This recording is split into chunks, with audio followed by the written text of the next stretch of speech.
Samsung's next-gen smartwatch isn't exactly a mystery anymore. After weeks of steady leaks, the Galaxy Watch 8 lineup is finally starting to take shape. And while it's not a total overhaul, there's plenty worth unpacking. From firmware leaks to certifications in multiple countries, the Galaxy Watch 8 and its classic sibling are basically confirmed at this point. The details? Some expected, some interesting, and a few that might leave fans wanting more.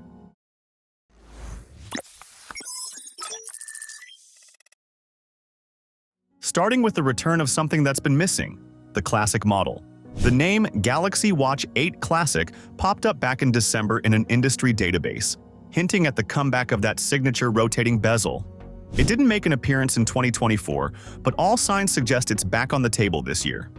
And if Samsung sticks to its usual summer timeline, expect it to land alongside the Z Flip 7 and Z Fold 7, likely around July. Multiple model numbers are already floating around. Bluetooth versions include L320, L330, and L500, while LTE variants, likely aimed at the US market, show up as L325U, L335U, and L505U. That's 2 regular models and 2 classic models, each with both Wi-Fi and LTE connectivity. Pretty much in line with Samsung's previous strategy. Firmware for all 4 models has already surfaced, which usually means internal testing is well underway. This kind of detail isn't usually public unless launch prep is in full swing, and paired with certification listings across South Korea, India, and Europe, the global rollout appears locked in.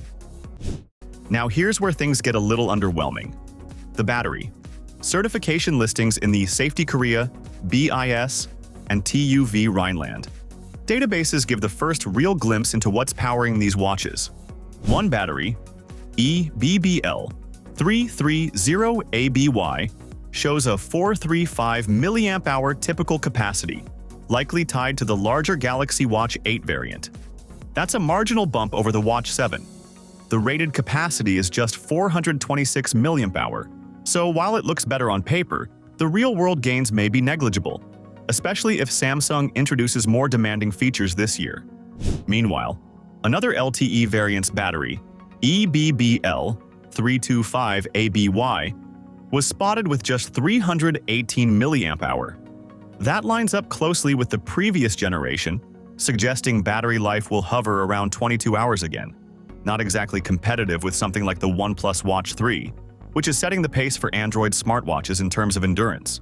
2 more battery models have shown up, EBBL320ABY and EBBL505ABY. The former was certified in India, confirming launch plans there, but without a disclosed capacity. The latter is expected to belong to the Galaxy Watch 8 Classic, but again, no battery numbers yet. Overall, the message is clear. Samsung is sticking with the dual-size approach and targeting the usual key markets: US, UK, Europe, South Korea, and now India. As for the Galaxy Watch Ultra 2, its absence from every certification and firmware leak so far is telling. It could mean Samsung is alternating between Classic and Ultra models each year, or the Ultra just isn't ready yet. Either way, 2025 might belong to the Classic. For now, the leaks are painting a picture of a very Samsung-like upgrade. Subtle, familiar, but globally expansive. 2 sizes, Classic returns, battery life that probably won't blow anyone away, and a release that seems just months out. More details are bound to drop as the summer launch window approaches, so expect the next wave of leaks to cover features, pricing, and maybe even some new design cues. For those following the Galaxy Watch series, this one might feel like a fine-tuned evolution rather than a revolution, but sometimes that's all it takes. Stay tuned for more updates and consider subscribing to stay ahead of the curve as we get closer to launch.